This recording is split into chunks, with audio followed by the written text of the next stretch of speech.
Hello everyone, मैं एकता सिंह आपका अपने YouTube channel Kamlapati biology classes में स्वागत करती हूं। मैंने आपको अपनी पिछली वीडियो में 12th क्लास की फर्स्ट चैप्टर के पार्ट 3 में सेक्सुअल रिप्रोडक्शन के बारे में पढ़ाया था। आज पार्ट 4 में मैं आपको सेक्सुअल रिप्रोडक्शन की प्रोसेस पढ़ाने वाली हूँ, इसलिए मेरी आज की वीडियो को लास्ट तक ज़रूर देखिए, जिससे कि आपसे एक भी इम्पोर्टेंट पॉइंट मिस ना हो सके। और मेरे इस वीडियो को आप सभी 12th क्लास के स्टूडेंट्स तक शेयर कीजिए, और यदि आप स्वयं स्टूडेंट हैं तो अपने फ्रेंड्स को शेयर कीजिए। आज का वीडियो आपको कैसा लगा मुझे कमेंट बॉक्स में कमेंट करके ज़रूर बताएं। और हाँ, मेरे चैनल को सब्सक्राइब करना ना भूलिएगा, जिससे मेरी आने वाली हर वीडियो सबसे पहले आप तक पहुंच सके। तो अब स्टार्ट करते हैं। तो जैसा कि आप टॉपिक नेम देख रहे हैं, मैंने भी पिछले वीडियो में लास्ट यही आपको पढ़ाया था, फ्लो चार्ट जो भी मैं शो कर रही हूँ। सेक्सुअल रिप्रोडक्शन प्रोसेस, लैंगिक जनन प्रक्रिया, ये इमेज ये आप देख सकते हैं। ये पूरा वही फ्लो चार्ट है जो मैंने आपको लास्ट में एक्सप्लेन किया था। और एक्सप्लेन करने के टाइम ये बोला था कि मैं एक एक हेडिंग को, एक एक पॉइंट को मैं नेक्स्ट वीडियो में एक्सप्लेन करूँगी डिस्क्राइबली। ठीक है, तो अब आगे बढ़ते हैं। हाँ, तो ये अब आप देख सकते हैं, पहला हमारा था फ्लो चार्ट के अकॉर्डिंग है। ठीक है, जैसे कि इसमें पहला दे रखा है ए में प्री फर्टिलाइजेशन प्रोसेस। ठीक है, तो वैसे ही मैंने यहाँ पर सब कुछ सीरियल से लगा के रखा है। तो फर्स्ट है प्री फर्टिलाइजेशन प्रोसेस, यानी कि निषेचन पूर्व प्रक्रिया। ठीक है, निषेचन पूर्व प्रक्रिया के अंतर्गत दो प्रक्रियाएं आती हैं। पहला आता है गैमेटोजेनेसिस, दूसरा आता है गैमेट ट्रांसफ़र, जिसे हम हिंदी में युग्मक जनन और युग्मक स्थानांतरण कहते हैं। ठीक है, अब युग्मक जनन क्या है, गैमेटोजेनेसिस देख लेते हैं। The process of formation of gametes is called gametogenesis, यानी कि युग्मकों के निर्माण की प्रक्रिया को ही युग्मक जनन कहते हैं। ये आप डायग्राम देख सकते हैं। सबसे पहले तो एक चीज़ ये मैं क्लियर कर दूं यहाँ पर कि युग्मक जनन में जो भी है, युग्मक आपने भी पढ़े, मैंने पिछले वीडियोस में जैसे कि पढ़ाया है कि दो टाइप्स के होते हैं। एक मेल गैमेट होता है और एक फीमेल गैमेट होता है। मेल गैमेट होता है स्पर्म और फीमेल गैमेट होता है ओवम। ठीक है, तो उसी के अकॉर्डिंग वो दोनों ही स्पर्म और ओवम दोनों कैसे बनते हैं वो इस वीडियो में इस डायग्राम में वो पूरा जो भी प्रोसेस है वो क्लियर हो जाएगा। ठीक है, तो जैसा कि आप ऊपर देख सकते हैं लिखा है स्पर्मेटोगोनियम। जब स्पर्म बनने की प्रक्रिया हो रही है तो वहाँ पर स्पर्मेटोगोनियम, और उधर जहाँ ओवम बनने की प्रक्रिया हो रही है जस्ट सामने, उसे बोलेंगे oogoनियम। ठीक है, क्योंकि ओवम का जो ओ है वो लेकर के oogoनियम वर्ड को बनाया गया है। ठीक है, और बीच में लिखा हुआ है 2n। किसी के पहले क्या था कि जो मेल पार्ट है और फीमेल पार्ट है वो तो 2n के ही है ना, मतलब उनमें तो क्रोमोसोम्स की जो नंबरिंग है वो तो इक्वल है। लेकिन जब आगे स्पर्म या ओवम जब पूरी तरीके से बन जाते हैं तब उनमें ये संख्या जाके आधी रह जाती है। कैसे, वो मैं अभी आपको बताती हूँ। ठीक है, तो ये अभी आप देख सकते हैं। इसमें सबसे पहले क्या उसमें बना, स्पर्मेटोगोनियम। स्पर्मेटोगोनियम में आगे ग्रोथ हुई। ठीक है, ग्रोथ होने के बाद में फिर प्राइमरी स्पर्मेटोसाइट बना, जिसमें आप देख सकते हैं अंदर जो ये डायग्राम्स में जो मैंने शो कर रखा है रेड में और ब्लू डॉट में। ठीक है, तो ये क्रोमोसोम्स की संख्या दिखा रहा है। तो अभी क्या है, स्टार्टिंग में 2n है, यानी कि दोनों मतलब इक्वल हैं इसमें क्रोमोसोम्स की संख्या 2 पेयर में। ठीक है, एक रेड और एक ब्लू, और एक ब्लू और एक रेड स्पर्मेटोसाइट में आप ये देख सकते हैं। इसमें 2n क्रोमोसोम्स की संख्या इक्वल दिख रही है। ठीक है, फिर उसके बाद सेम चीज़ इधर भी होती है। ठीक है, फिर जैसे ही oogoनियम में ग्रोथ होती है, ठीक है, तो वहाँ जो प्राइमरी oocyte बनता है उसमें भी क्रोमोसोम्स की संख्या भी इक्वल है, अभी वो भी डिप्लॉयड ही है, 2n है। ठीक है, फिर जब ये प्राइमरी स्पर्मेटोसाइट और प्राइमरी oocyte दोनों बन जाते हैं तो इसमें होता है मियोसिस, यानी कि मियोटिक डिवीज़न, ठीक है, वो भी फर्स्ट। सबसे पहले अभी इसमें मियोसिस डिवीज़न होगा, उसके बाद में फिर क्या बनते हैं, सेकेंडरी स्पर्मेटोसाइट और सेकेंडरी oocyte बनते हैं, ठीक है। फिर इसके बाद अब यहाँ पर जब ये बने तो इनमें क्या हुआ कि जब एक स्पर्मेटोसाइट से सेकेंडरी स्पर्मेटोसाइट की स्टेज में दो स्पर्मेटोसाइट्स बन रहे हैं, तो जो प्राइमरी स्पर्मेटोसाइट में जो 1 पेयर थे क्रोमोसोम्स, ठीक है, वो क्या हुआ कि वो 1 पेयर दो अलग अलग स्पर्मेटोसाइट में डिवाइड हो गए। ठीक उसी तरह इधर ऊगोनियम में भी हुआ, ऊगोनियम ग्रोथ करके oocyte बना, प्राइमरी oocyte, ठीक है। फिर प्राइमरी oocyte में क्या हुआ, मियोसिस फर्स्ट डिवीज़न हुआ, ठीक है। फिर उस फर्स्ट डिवीज़न के बाद क्या हुआ कि इसमें भी जो क्रोमोसोम्स हैं वो भी डिवाइड हो गए 1 पेयर।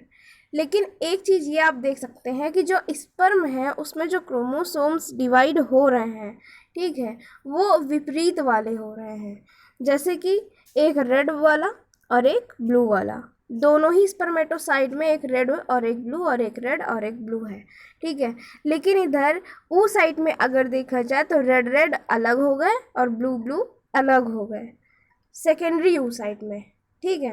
और सेकेंडरी oocyte में क्या हुआ कि जो ये रेड रेड वाला जो क्रोमोसोम वाला oocyte है, ठीक है, ये सेकेंडरी oocyte है, और उसके अलावा जो वो सेकेंड वाला है वो फर्स्ट पोलर बॉडी बना हुआ है, ठीक है। हाँ, अब आगे बढ़ते हैं। अब क्या होता है कि फर्स्ट मियोसिस डिवीज़न होने के बाद में इस तरीके से ये हुआ, ठीक है। उसके बाद में अब इनमें मियोसिस डिवीज़न फिर से होता है, जो ये सेकेंडरी स्पर्मेटोसाइट्स बने हैं, ठीक है, और जो सेकेंडरी oocytes बने हैं, इन दोनों में ही फिर से मियोसिस डिवीज़न होता है सेकेंड टाइम, ठीक है। तो फिर उस मियोसिस डिवीज़न के बाद में फिर से जो एक एक स्पर्मेटोसाइट और जो एक एक oocyte बने थे, उनमें से दो दो स्पर्मेटोसाइट्स और दो दो oocytes और बन जाते हैं, ठीक है।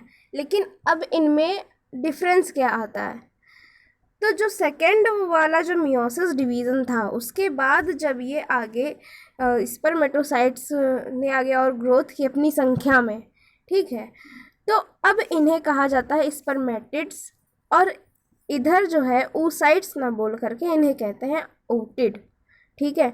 और ootyd जो है यहाँ पर ootyds इसलिए नहीं लिखा क्योंकि सारे ही ootyds नहीं हैं, सिर्फ एक ही यहाँ पर ootyd है, ठीक है, इसलिए ootyd लिखा मैंने, एस आगे नहीं लगाया, क्योंकि आप देख सकते हैं ये फर्स्ट वाले ootyd के साइड में लिखा हुआ है सेकेंड पोलर बॉडी, ठीक है। तो जो ये सेकेंड पोलर बॉडी बनी हुई है, इसके बाद जो सेकेंड वाला जो फर्स्ट पोलर बॉडी थी उसमें भी जब डिवीज़न हुआ तो उससे भी जो दो संख्याएं आगे और बनी, ठीक है, तो वो भी पोलर बॉडीज़ ही हैं, वो ootyd नहीं है।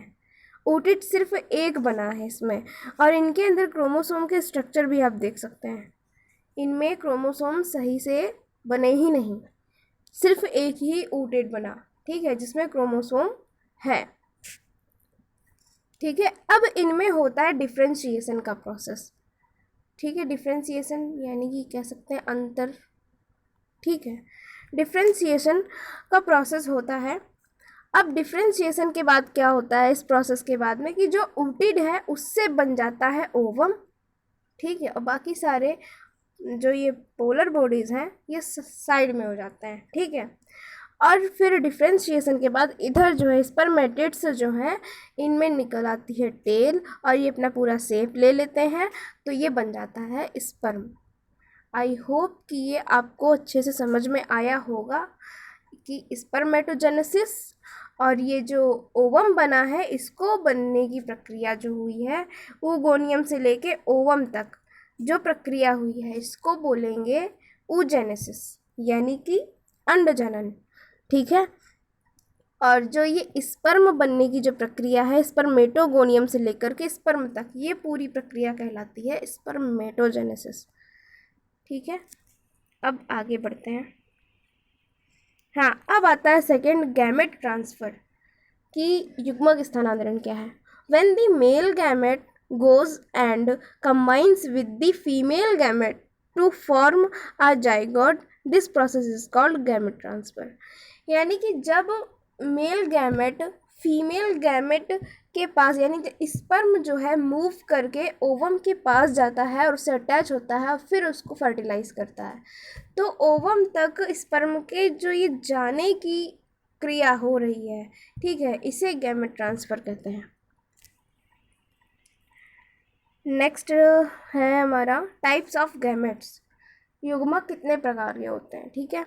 3 टाइप्स ऑफ गैमेट्स। गैमेट्स 3 प्रकार के होते हैं। फर्स्ट आइसोगैमस, सेकेंड एनाइसोगैमस और थर्ड ऊगैमस। आइसोगैमस को समयुग्मकी कहते हैं हिंदी में, एनाइसोगैमस को असमयुग्मकी कहते हैं और ऊगैमस को विषमयुग्मकी कहते हैं, ठीक है। आइसोगैमस क्या होता है? In which both the male gamete and the female gamete are similar in size and quantity. फिर से मैं इसको रिपीट कर देती हूँ। In which both the male gamete and the female gamete are similar in size and quantity, it is called isogamous. कहने का मतलब ये है कि जिसमें मेल गैमेट और फीमेल गैमेट दोनों ही आकार में और अपने परिमाण में सेम होते हैं, ठीक है, उन्हें आइसोगैमस कहते हैं, यानी कि समयुग्मकी कहते हैं। इसका मेन एग्जाम्पल है क्लेमाइडोमोनास और यूलोथ्रिक्स। इसमें भी ना जो मैंने एग्जाम्पल्स दिए हैं, क्योंकि इसमें क्या होता है कि 2 तरीके के समयुग्मकी होते हैं। एक कुछ एनिमल्स में क्या होता है कि फ्लैजिलर टाइप के होते हैं युग्मक, ठीक है, और कुछ में क्या होता है कि फ्लैजिला नहीं होता। फ्लैजिला का मतलब हो गया वही जो स्पर्म में मैंने आपको बताया था ना, टेल निकल आती है, उस टेल को ही फ्लैजिला बोलते हैं, ठीक है। तो ये क्या होता है कि सभी जीवों में ऐसा नहीं होता है कि जैसे कि मैंने स्पर्म में ऊपर अभी बताया था आपको, और ओवम में कोई भी टेल नहीं है, ठीक है। और इसमें जो मैंने अभी आपको बताया ना कि ऐसे मतलब जीव जिनके गैमेट्स आकार में भी और परिमाण में भी सेम होते हैं, आकार मतलब उनका पूरा स्ट्रक्चर भी सेम होता है, दोनों ही एकदम सेम लगते हैं, चाहे वो मेल गैमेट हो या वो फीमेल गैमेट हो, ठीक है। तो ऐसे जीवों को हम समयुग्मकी कहते हैं। तो समयुग्मकी जीवों के मेन एग्जाम्पल हैं जिनमें फ्लैजिला होती है, वो उसके एग्जाम्पल हैं क्लेमाइडोमोनास और यूलोथ्रिक्स, ठीक है। और एक स्पाइरोगैरा ऐसा एग्जाम्पल है इसका जिसमें फ्लैजिला नहीं होती है, पर उनका स्ट्रक्चर और परिमाण सेम होता है दोनों का आपस में। और मैंने यहाँ पर जो एग्जाम्पल के थ्रू, जो मैंने ये डायग्राम के थ्रू मतलब रिप्रेजेंट किया है, तो ये तो जो मेल गैमेट लिखा, फीमेल गैमेट लिखा है डायग्राम में, और ये स्मॉल एन इसमें तो वो संख्या है क्रोमोसोम की हाफ ऑफ जब रह जाती है, ठीक है। तो ये जो मेल गैमेट और जो ये फीमेल गैमेट मैंने लिखा हुआ जो डायग्राम में, ये फ्लैजिलर है, आप देख सकते हैं, ये क्लेमाइडोमोनास और यूलोथ्रिक्स का ऐसा होता है। मैंने वो चीज़ यहाँ पर रिप्रेजेंट करने की कोशिश की है। लेकिन जाइगोट में ये जो फ्लैजिला है, ये जाइगोट में नहीं होगा। जाइगोट में क्यों होगा भाई? वो तो आगे जाके एम्ब्रियो बनेगा, एम्ब्रियो के बाद फिर पूरा प्राणी, तब उसके अंदर फिर जो ये गैमेट्स होंगे उनका ये ऐसा स्ट्रक्चर होगा, ठीक है। अब आगे चलते हैं। अब सेकेंड आता है एन आइसोगैमस। एन आइसोगैमस क्या है? In which the external size of both male and female gametes is same but the magnitude is different and both are flagellated, then it is called anisogamous. कहने का मतलब ये है कि ऐसे जीव जिनके युग्मकों का जो एक्सटर्नल साइज है, यानी कि जो बाहरी उनका आकार है, ठीक है, वो सेम है दोनों का, मेल गैमेट का भी और फीमेल गैमेट का भी, ठीक है, लेकिन जो उनके अंदर का जो स्ट्रक्चर है वो थोड़ा सा डिफरेंट है, ठीक है, और दोनों ही फ्लैजिलेटेड है, यानी कि टेल दोनों ही गैमेट्स में है, ठीक है, तब ऐसे जीवों को हम असमयुग्मकी कहते हैं। ठीक है, यानी कि साइज में देख सकते हैं कि होता क्या है कि एक छोटा है एक बड़ा है। ठीक है, वैसे मतलब आकार उनका शेप वगैरह सेम होगा, लेकिन छोटा और बड़ा ऐसा उनमें अंतर होगा। ये आप देख सकते हैं, मैंने डायग्राम में जैसे जिस हिसाब से मतलब रिप्रेजेंट करने की कोशिश की है। ठीक है, तो कई बार क्या होता है कि जो क्लेमाइडोमोनास का प्लांट है ना, तो क्लेमाइडोमोनास के सभी टाइप्स के प्लांट्स में ऐसा नहीं होता है। ये एक प्रजाति है क्लेमाइडोमोनास ब्राउनी के नाम से, उसके गैमेट्स ऐसे होते हैं। ठीक है, तो अब थर्ड की बात करते हैं। थर्ड है ऊगैमस, यानी कि विषम युग्मकी, in which the size and quantity of both male and female gametes are different, it is called oogamous। बहुत ही सिंपल है, इसका मतलब ये हुआ कि जो मेल गैमेट है और जो फीमेल गैमेट है दोनों ही डिफरेंट है अपने स्ट्रक्चर में, एकदम डिफरेंट है, कहीं से भी मेल नहीं खाता है उनकी संरचना जो है। तो ऐसे जीवों को ऊगैमस यानी कि विषम युग्मकी कहते हैं। और ऐसे जीव कौन से होते हैं, एग्जाम्पल में देख सकते हैं हम, ह्यूमन होते हैं और सभी मैमेल्स यानी कि सभी स्तनधारी जीव। ठीक है, और दोनों का स्ट्रक्चर मैंने यहाँ पर शो कर दिया है। जो ऊपर है जिसमें टेल है वो है मेल गैमेट स्पर्म, और जो सेकेंड है वो है ओवम फीमेल गैमेट। ठीक है, अब नेक्स्ट प्रोसेस की बात करते हैं। ये तो हो गई निषेचन के पूर्व की प्रक्रिया। अब बात करते हैं निषेचन वाली प्रक्रिया, फर्टिलाइजेशन जिसे हम इंग्लिश में कहते हैं। और हाँ, एक चीज़ ये भी ध्यान रखिएगा, नीट वगैरह के एग्ज़ाम में हो गया या किसी भी कम्पिटिटिव एग्ज़ाम में जब आप बैठते हैं तो निषेचन की जो हिंदी है, कभी कभी क्या होता है कि निषेचन ना लिख करके उसमें उर्वरीकरण भी लिख करके आता है, तो कंफ्यूज मत होइएगा, उर्वरीकरण का भी मतलब निषेचन ही है, फर्टिलाइजेशन। ठीक है, हाँ, तो आप देखते हैं कि निषेचन होता क्या है। Male and female gametes are fused, कि जब मेल गैमेट फीमेल गैमेट यानी कि स्पर्म और ओवम जब फ्यूज होते हैं, जब संयोजित होते हैं, ठीक है, this is called gamete fusion. तो इसे गैमेट फ्यूजन कहते हैं, यानी कि युग्मक संलयन कहते हैं। This results in the formation of a diploid zygote. तो इसका रिजल्ट ये निकलता है कि एक डिप्लॉयड जाइगोट का निर्माण होता है। डिप्लॉयड जाइगोट मतलब युग्मनज जिसमें हमारे क्रोमोसोम की संख्या बराबर होती है, डिप्लॉयड यानी कि द्विगुणित। ठीक है, द्विगुणित युग्मनज। This process is called fertilisation. इस पूरी प्रक्रिया को फर्टिलाइजेशन कहते हैं, यानी कि मेल एंड फीमेल गैमेट्स का फ्यूज़न होना, फ्यूज़न होने के बाद फिर जाइगोट का निर्माण होना, इस पूरी प्रक्रिया को फर्टिलाइजेशन कहते हैं।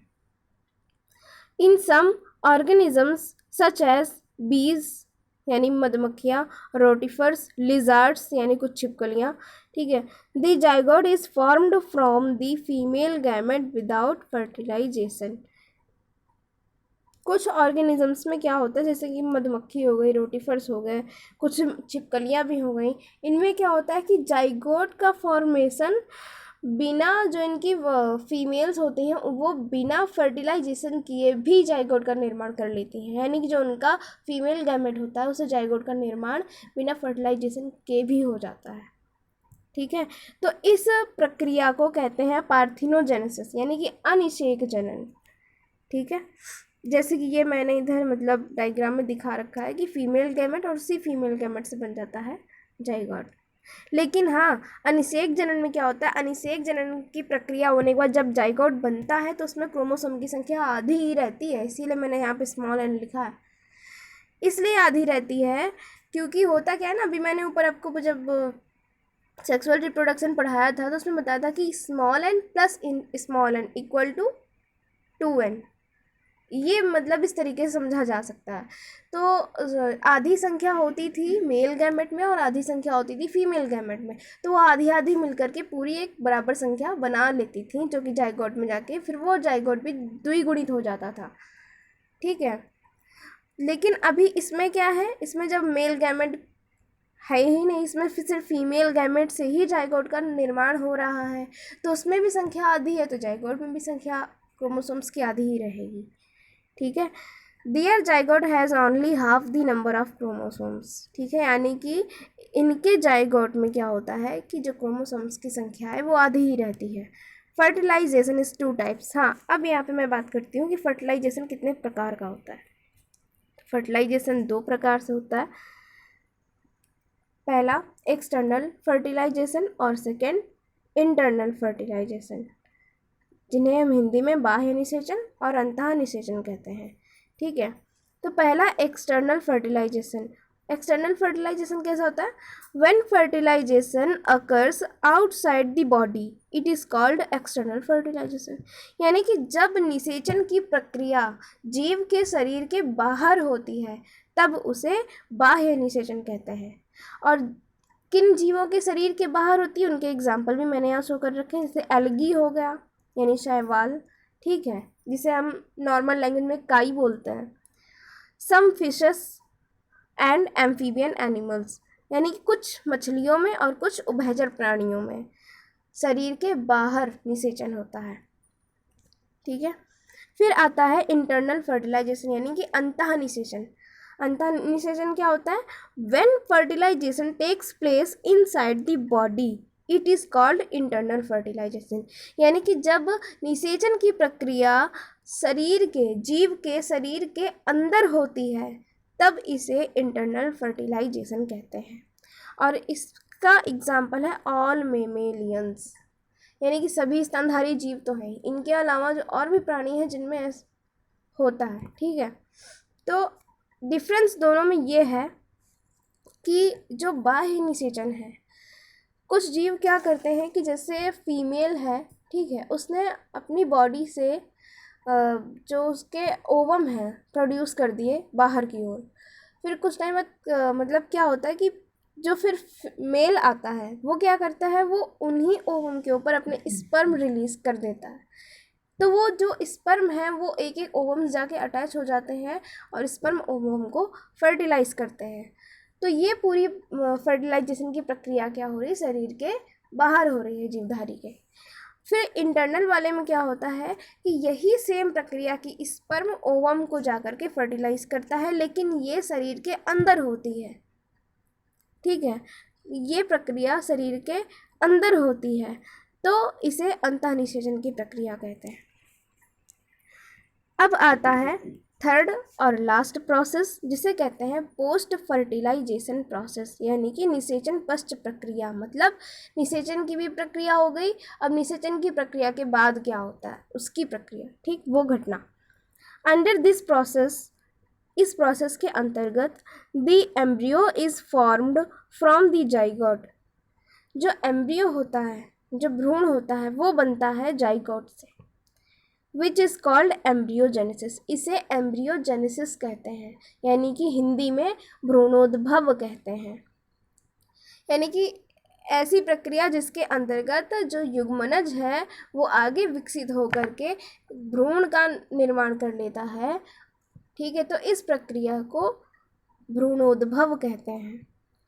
If the development of the zygote takes place outside the body it is called oviparous, ठीक है। तो ये वाली जो अभी मैंने सेकेंड वाली लाइन जो बोली है, इसका मतलब ये हुआ कि अभी जो मैंने ऊपर आपको पढ़ाया था ना कि बाह्य निषेचन, ठीक है, तो वैसे ही जब भाई स्पर्म ओवम को शरीर से बाहर ही फर्टिलाइज कर रहा है तो जाहिर सी बात है शरीर के बाहर ही जाइगोट भी उनका बनेगा, युग्मनज, ठीक है। तो ऐसे जीवों को हम क्या बोलते हैं, ओवीपेरस, यानी कि ऐसे जीव होते हैं अक्सर अंडे देने वाले जीव, ठीक है। तो जो अंडे देने वाले जीव होते हैं उनके शरीर में अक्सर क्या होता है कि शरीर से बाहर फर्टिलाइजेशन होता है, ज़्यादातर नहीं, लेकिन कुछ जीव ऐसे होते हैं, ठीक है।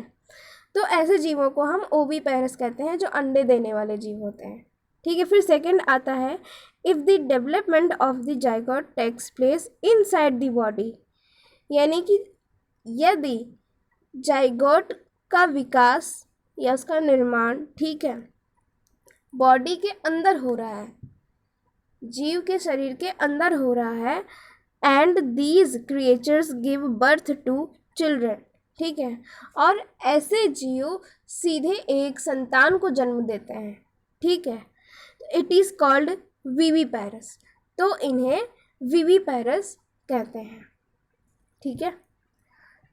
हाँ, एक चीज़ और, ये जो पॉलिनेशन मैंने यहाँ लिखा हुआ है, ये भी एक प्रक्रिया हो गई बाह्य निषेचन की, ठीक है। ऊपर में मैंने ये जो ओविपेरस का नाम दे रखा था ना, ये एग्जाम्पल वहाँ के लिए है, ठीक है। बाई मिस्टेक वहाँ पर जब मैंने लिखना भूल गई तो मैंने इसे फिर नीचे नोट कर लिया था, ठीक है। तो आप इस बात से मतलब मत बोल रहिएगा कि ये एक जो एग्जाम्पल है विविपेरस का है, नहीं, पॉलिनेशन जो ये पूरी प्रक्रिया है ओविपेरस का एग्जाम्पल है कि मतलब बाह्य निषेचन, ये भी एक परागण की भी प्रक्रिया बाह्य निषेचन ही होती है, ठीक है। हाँ, पौधे अंडे नहीं देते हैं ऐसा कुछ भी मत सोचिएगा, लेकिन ये जैसे कि मतलब जो बाह्य निषेचन है इसको इस तरीके से भी देखा जा सकता है कि हाँ, एक वहाँ से किसी भी पौधे का बीजाणु जो है, ठीक है, वो उड़ करके हवा के थ्रू मतलब किसी फीमेल प्लांट पर या उसमें फीमेल पार्ट पर जाके अटैच हुआ, फिर वहाँ से वो फर्टिलाइज हुआ, तो इस तरीके से ये पूरी प्रोसेस एक तरीके से बाह्य निषेचन की हो गई, ठीक है। तो आज के लिए बस इतना ही, और आज से ही ये चैप्टर होता है फिनिश। तो आपको मेरा ये फर्स्ट चैप्टर का लास्ट पार्ट 4 वीडियो कैसा लगा, ये मुझे कमेंट बॉक्स में कमेंट करके ज़रूर बताइएगा, और कुछ प्रॉब्लम्स आई हो अगर समझने में तो आप मुझे ईमेल कर सकते हैं, ठीक है। मैं अपना ईमेल आईडी डिस्क्रिप्शन बॉक्स में लिख दूँगी, ठीक है। तो सब्सक्राइब करें, शेयर करें, लाइक करें और बेल आइकन को भी प्रेस करना ना भूलिएगा। Thank you.